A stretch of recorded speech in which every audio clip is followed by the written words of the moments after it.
राधे राधे। जय श्री कृष्ण।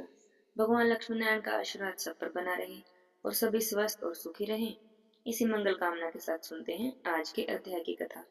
बोलिए श्री कृष्ण भगवान की जय हो। कल की कथा में हमने सुना था कि श्री कृष्ण बलराम जी के साथ संदीपनी मुनि के आश्रम पर जाते हैं। तब संदीपनी मुनि और उनकी पत्नी श्री कृष्ण को परब्रह्म परमात्मा जानकर उनकी स्तुति करती हैं। गुरु पत्नी कहती हैं, हे प्रभु, आज मेरा जीवन पतिव्रत और तपोवन का वास सफल हो गया। मैंने जिस हाथ से तुम्हें इच्छित अन्न प्रदान किया है, वह मेरा दाहिना हाथ आज सफल हो गया। जो आश्रम तीर्थ पद भगवान के चरणों से चिन्हित है, वह तो तीर्थ से भी बढ़कर है। उनके चरण रज से गृह पावन और आंगन उत्तम हो जाते हैं। तुम्हारे चरण कमल हम दोनों के जन्म मरण के निवारक हैं, क्योंकि दुख, शोक, भोग, रोग, जन्म, कर्म, भूख, प्यास तभी तक कष्टप्रद होते हैं जब तक तुम्हारे चरण कमल का दर्शन और भजन नहीं होता। हे भगवान, तुम कालों के भी काल हो, सृष्टिकर्ता ब्रह्मा और संहार करता शिव भी ईश्वर हो, मोह माया के विनाशक हो। हे कृपानाथ, मुझ पर कृपा करो। और इतना कहते कहते गुरु पत्नी की आंखों में आंसू आ गए। वे पुनः श्री कृष्ण को अपनी गोद में बिठाकर उनसे प्रेम करने लगी। तब श्री कृष्ण ने कहा, हे माता, तुम मुझ बालक की स्तुति क्यों कर रही हो? मैं तो आपका ही बच्चा हूँ। अच्छा, अब तो इस प्राकृतिक मिथ्या नश्वर शरीर को त्याग कर और जन्म और मृत्यु और बुढ़ापे का हरण करने वाले निर्मल देह को धारण करके अपने पति के साथ गोलोक को जाओ। और ऐसा कहकर श्री कृष्ण ने एक ही महीने में परम भक्ति के साथ मुनिवर संदीपनी से चारों वेदों का अध्ययन कर लिया और पूर्व काल में मरे हुए उनके पुत्रों को वापस लाकर उन्हें समर्पित कर दिया। फिर लाखों लाखों मणि, रतन, हीरे, मोती, माणिक, हार, अंगूठियां और सोने की मोहरें उन्हें दक्षिणा में दे दी। उसके बाद स्त्री के सर्वांग में पहनने योग्य अमूल्य रत्नों के बने हुए आभूषण और अग्नि शुद्ध श्रेष्ठ वस्त्र उन्होंने गुरु पत्नी को दिए। हे नारद जी, मुनिवर संदीप ने सब समान अपने पुत्रों को देकर स्वयं अपने पत्नी के साथ अमूल्य रत्न निर्मित रथ पर बैठकर उत्तम गोलोक को चले गए। उस अद्भुत दृश्य को देखकर श्री कृष्ण जी भी हर्ष पूर्वक अपने घर को लौट आए। हे नारद जी, इस प्रकार ब्रह्मदेव भगवान श्री कृष्ण के चरित्र का अपने यह स्रोत महान पुण्यदायक है। जो भी मनुष्य इसे भक्ति पूर्वक इसका पाठ करता है या सुनता है, उसकी निसंदेही श्री कृष्ण में निश्चल भक्ति हो जाती है। इसके प्रभाव से कीर्तिहीन, परम यशस्वी और मूर्ख भी पंडित हो जाते हैं। वह इस लोक में सभी सुखों को भोगकर अंत में श्री हरि के पद को प्राप्त होते हैं। वहां उन्हें नित्य श्री हरि की दासता सुलभ रहती है। इसमें जरा भी संशय नहीं है। नारद जी, मैंने आपसे श्री कृष्ण का संपूर्ण चरित्र कहा। अब आप मुझसे कहिए, आप मुझसे और क्या सुनना चाहते हैं? तब नारद जी कहते हैं, हे नारायण जी, आपके मुख से श्री कृष्ण जन्म चरित्र को सुनकर मैं धन्य हो गया। मेरी आत्मा तृप्त हो गई। अब मैं आपसे श्री गणेश जी के जन्म वृतांत को सुनना चाहता हूँ। हे जगदीश्वर, कहिए, भला पार्वती जी के शुभ उदर से श्रेष्ठ गणेश जी की उत्पत्ति कैसे हुई? किस प्रकार पार्वती देवी ने एक ऐसे पुत्र को प्राप्त किया? गणेश जी किस देवता के अंश से उत्पन्न हुए? उन्हें जन्म क्यों लेना पड़ा? वे क्यों आए? क्या वे निज थे या अथवा किसी योनि से उत्पन्न हुए थे? उनका ब्रह्म तेज कैसा था? उनमें कितना पराक्रम था? उनकी तपस्या कैसी थी? वे कितने ज्ञानी थे? उनका यश कितना निर्मल था? हे जगदीश्वर, हे नारायण, शंभु और ब्रह्मा के संपूर्ण रहते हुए भी संपूर्ण विश्व में उनकी अग्र पूजा क्यों होती है? वे हाथी के मुख वाले, एक दंत और विशाल तोंद वाले कैसे हो गए? महाभाग्य रहस्य में जन्म वृतांत का वर्णन किया गया है। आप उस मनोहर और अत्यंत विस्तृत चरित्र को पूर्ण रूप से मुझसे कहिए, क्योंकि उसे सुनने के लिए मुझे परम कौतूहल हो रहा है। नारद जी के प्रश्न को सुनकर नारायण जी कहते हैं, नारद जी सुनिए, मैं आपसे उस परम अद्भुत रहस्य का वर्णन करता हूँ। वह पाप संताप का हरण करने वाला, संपूर्ण विघ्नों का विनाशक, समस्त मंगलों का दाता, सार स्वरूप, निखिल श्रुतियों के लिए मनोहर सुखप्रद, मोक्ष का बीज और पापों का मूलों का छेद करने वाला है। दैत्य के द्वारा पीड़ित हुए देवताओं की तेज राशि से उत्पन्न हुई देवी ने दैत्य समुदाय का संहार कर दिया। उसके बाद वे दक्ष की कन्या होकर प्रकट हुई। उस समय देवी का नाम सती था। वे अपने स्वामी भगवान की शिव की निंदा होने के कारण योग धारण करके अपने शरीर का परित्याग कर दिया और फिर शैलराज की प्रिय पत्नी मैना के गर्भ से उन्होंने जन्म लिया। पर्वतराज ने पार्वती जी का विवाह शंकर जी के साथ कर दिया। तब महादेव जी ने उन्हें साथ लेकर निर्जन वन में चले गए। वहां दीर्घ काल तक शंकर पार्वती जी विहार करते रहे। जब देवताओं ने आकर विराट से विरत होने के लिए उनसे प्रार्थना की, तब भगवान शंकर विरक्त हो गए। उस समय महादेव जी का शुक्र भूमि पर गिर पड़ा, जिससे शंख यानी कार्तिकेय उत्पन्न हुए। तब पार्वती जी ने श्री शंकर जी से एक श्रेष्ठ पुत्र के लिए प्रार्थना की।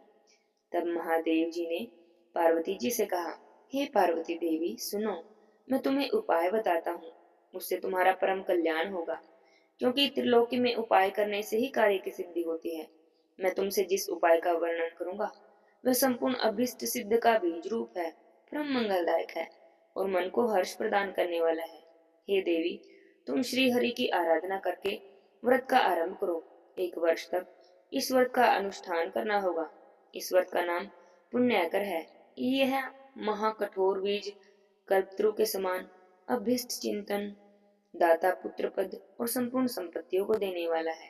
हे देवी, जैसे नदियों में गंगा, देवताओं में श्री हरि, वैष्णवों में मैं यानी शिव, देवियों में तुम, वर्णों में ब्राह्मण, तीर्थों में पुष्कर, पुष्पों में पारिजात, पत्रों में तुलसी दल और पुण्य प्रदान करने वाली तिथियों में एकादशी तिथि है, वारों में रविवार है, मासों में मार्गशीर्ष मास है, सर्पों में वासुकी नाग, छंदों में गायत्री छंद, वेदों में सामवेद, अक्षरों में आकार, पशु अस्थियों में विष्णु पंजर, यंत्रों में शालिग्राम, शिलाओं में गौ में सुरभिगाय, रोगों में मंदाकिनी, जीवधारियों में मनुष्य, बलवान में शक्तियों में अहंकार, सक्षम में परमाणु और अदिति पुत्रों में इंद्र है, दैत्यों में बलि है, साधियों में प्रद है, दानी में अदिति है, शस्त्रों में ब्रह्मास्त्र है और चक्रों में सुदर्शन चक्र है।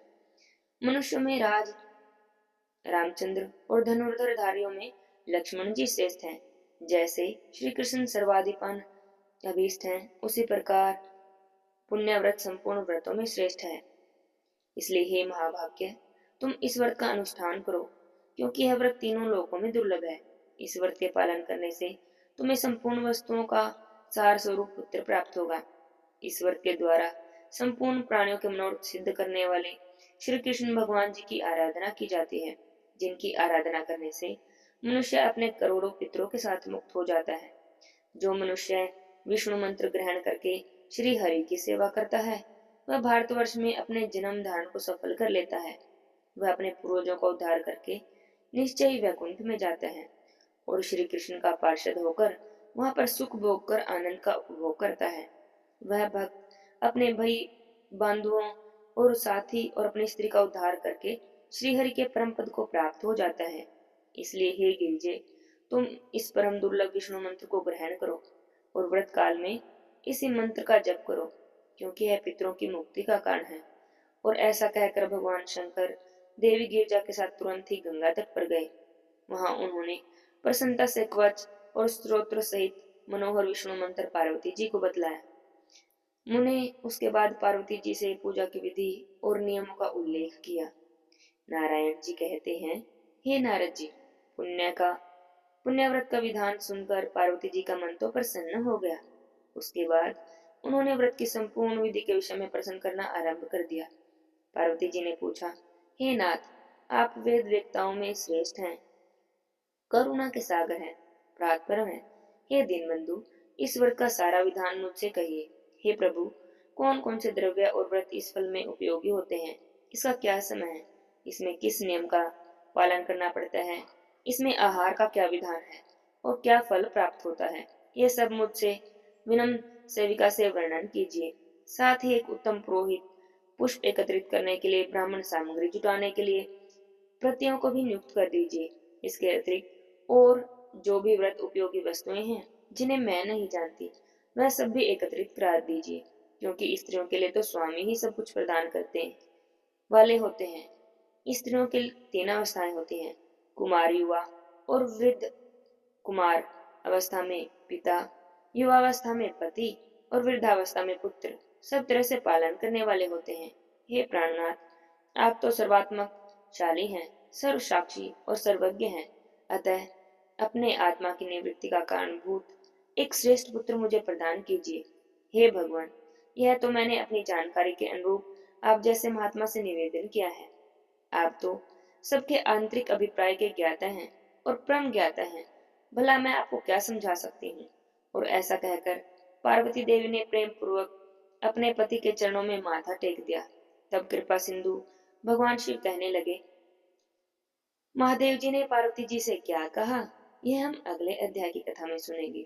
आज के अध्याय की कथा यहीं पर समाप्त होती है। बोले श्री कृष्ण भगवान की जय हो। अब सुनते हैं पीपल देवता की कहानी। बोलिए पीपल देवता की जय हो, वृषदेव भगवान की जय हो। किसी गांव में एक ब्राह्मण ब्राह्मणी रहते थे।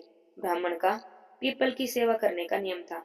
ब्राह्मण देवता रोज पीपल देवता की पूजा करते, जल से सींचते और परिक्रमा करके दिया जलाते और उसी के बाद कुछ भी अंजल ग्रहण करते। बिना पीपल की पूजा किए तो पानी की एक बूंद भी ग्रहण नहीं करते थे। इस तरह से पीपल देवता की पूजा करते करते ब्राह्मण को पूरा जीवन बीत गया। एक दिन पीपल देवता ने सोचा कि ब्राह्मण ने सारा जीवन मेरी सेवा की है, मेरी पूजा की है, तो मुझे इसको तो कुछ जरूर देना चाहिए। जब अगले दिन ब्राह्मण पीपल की पूजा करने के लिए आए, तब पीपल सींच कर परिक्रमा कर रहे थे, तो उन्हें पीपल में से एक आवाज आई, तू मांग मैं देऊं, तू मांग मैं देऊं। ब्राह्मण ने आवाज सुनी तो चारों ओर देखने लगे कि आवाज कहाँ से आ रही है, पर उन्हें तो आसपास कोई भी दिखाई नहीं दिया।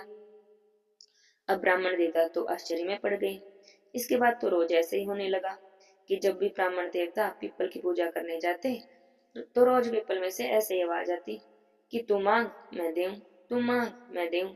यह सब देखकर ब्राह्मण घबराने लगे, क्योंकि उन्होंने तो सुन रखा था कि पीपल के पेड़ पर तो भूतों का वास होता है।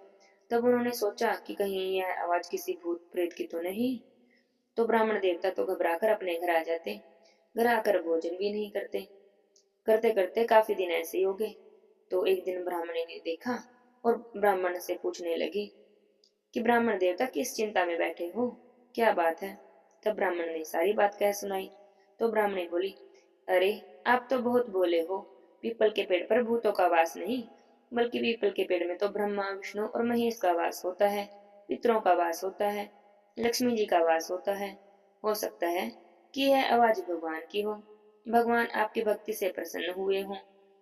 तब ब्राह्मण देवता जब अगले दिन पीपल सींचने गए, तो फिर से वही आवाज आई कि तू मांग मैं देऊं। तो ब्राह्मण देवता ने पूछा कि आप कौन हैं और मुझे क्या देना चाहते हैं। तब पीपल में से आवाज आई कि मैं पीपल देवता हूँ, मैं तेरी पूजा से और भक्ति से बहुत प्रसन्न हूँ और तुझे कुछ देना चाहता हूँ। तू मांग ले ब्राह्मण देवता, जो तेरे मन की इच्छा हो। ब्राह्मण देवता बोले कि मुझे तो कुछ भी मांगना नहीं आता, मुझे नहीं पता कि क्या मांगना चाहिए। तब पीपल में से आवाज आई कि तू अपनी पत्नी से पूछ लेना, अपने घर जाकर पूछ लेना। ब्राह्मण देवता घर आ गए। ब्राह्मणी कहने लगी, ब्राह्मण मुनि से बोले कि तुम तो सही कहती थी, वह आवाज तो भगवान की ही थी, वो मुझे कुछ देना चाहते थे, पर मुझे नहीं पता था कि मैं क्या मांगू।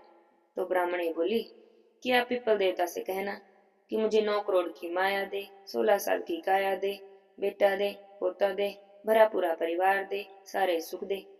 तब ब्राह्मण देवता ने तो अपनी पत्नी की बात मान ली और अगले दिन जब पीपल की पूजा करने गए, तो रोज की तरह से ही आवाज आई। तब ब्राह्मण ने वही बात कह दी पीपल देवता से जो ब्राह्मणी ने कही थी। ब्राह्मण ने पीपल देवता से कहा कि मुझे 9 करोड़ की माया दे, 16 साल की काया दे, बेटा दे, पोता दे, पूरा परिवार दो और सारा सुख दो। तो पीपल देवता सोचने लगे कि ब्राह्मण देखने में तो सीधा साधा था और कहता था कि मुझे तो कुछ मांगना नहीं आता, पर सारी ही चीजें एक ही बार में मांग ली।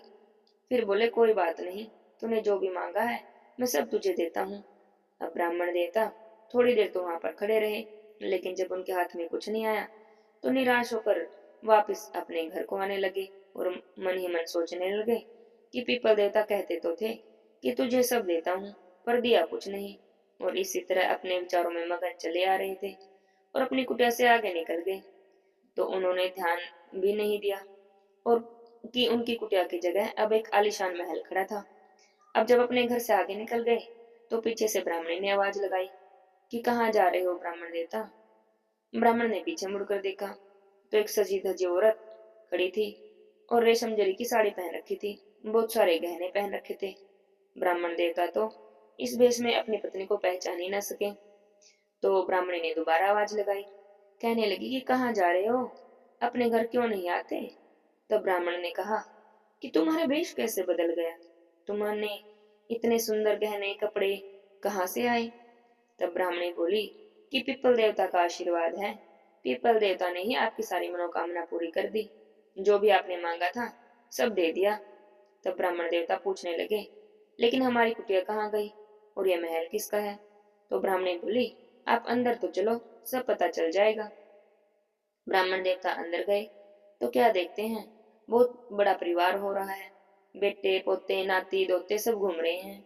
तो ब्राह्मणी बोली कि जैसे आपने मांगा था पीपल देवता ने हमें सब दे दिया, देखिए ये सारा ही परिवार हमारा ही है। अब तो ब्राह्मण देवता बहुत खुश हो गए और उन्हें मन ही मन पीपल देवता को खूब धन्यवाद किया।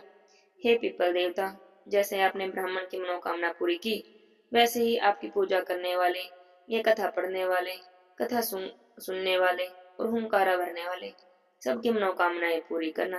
बोली पीपल महाराज की जय हो। जय जय राधे श्याम।